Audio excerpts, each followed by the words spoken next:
Socializing 44. In a narration found in Jami' at-Tirmidhi, number 1660, the Holy Prophet Muhammad, peace and blessings be upon him, mentioned the two most virtuous people. The second person mentioned in the main narration under discussion is the one who secludes themselves from society, thereby keeping their evil away from people, and remains firm on the obedience of Allah, the Exalted.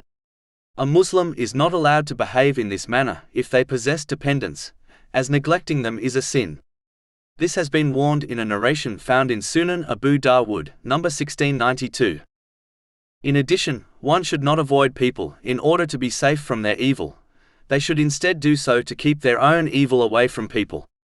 As the former attitude can lead to pride, where a person begins to believe they are righteous while all others are sinful. It is important to remember that an atom's worth of pride is enough to take someone to hell. This has been warned in a narration found in Sahih Muslim, number 265. Reducing socializing with people can lead to great good, as it reduces the chances of a Muslim committing sins through their speech and actions.